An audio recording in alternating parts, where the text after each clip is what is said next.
Hello, good morning sa ating lahat. Mga guys and girls, tito, tita, nanay, tatay, lolo, lola, lahat-lahat. Gising galaw sa araw na ito. Ngayong araw ko, mayroon naman bagong topic na aking na sumagi sa aking utak. Saan man mapadpad ang video na to, i-share ninyo, i-like. Follow nyo ako sa aking FB page. Mayroon ako i-share na sumagi sa aking utak na ang lahat-lahat dyan na may alaga na aso. Ang iba dyan, pagtuta pa, maliit pa, pinalagaan, pinaligo, pinakain. Tapos pag lumaki na, hindi na papakainin. Kaya yung aso, kahit saan napunta, naghanap ng pagkain, mga basura yan. Kahit saan nakakalat, wala na.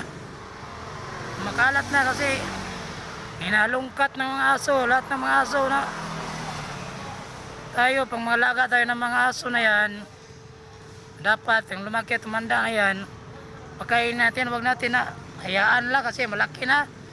Ang sagi din sa mga utak na sa isip na malaki na to, marunong na to maghanap ng pagkain, hayaan na lang, ganun, hindi na pwede yan eh. Ako nga sana ako lang sasabihin na lahat na pwede na gawa natin ito na yung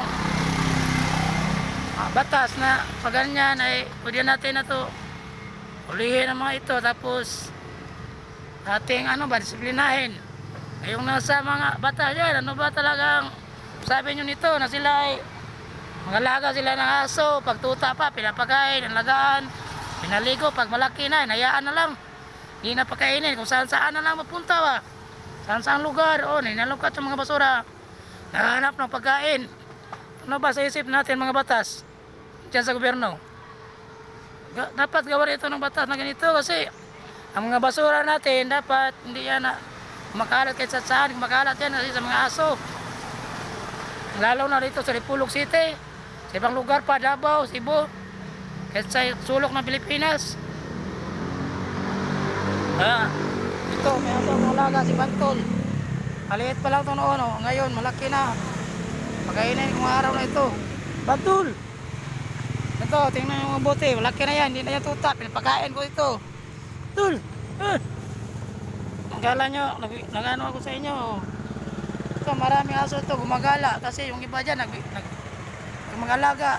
Pag malaki na, ito, wala na, pinabayaan na lang, hindi na pinapakain. Kaya like and share, comment, may video and vlog. Kaya ito sumagi sa isip na kawawa naman yung magandang alaga. Pag hindi na natin kaya sa maliit pa, huwag na natin alagaan. Kasi mayroon namang iba dyan gustong mag-alaga ng mga aso, mga iba, ganito. Kaya sana kung magpunta, sumusunod sa akin ng aso na yan kasi parang tao yung mga aso, mga hayop. Pag alagaan mo na, niisip din nila na magulang ka na, yung ganyan. Magulang na, hindi na nabayaan na lang kahit saan punta, basura, kumakalat kahit saan.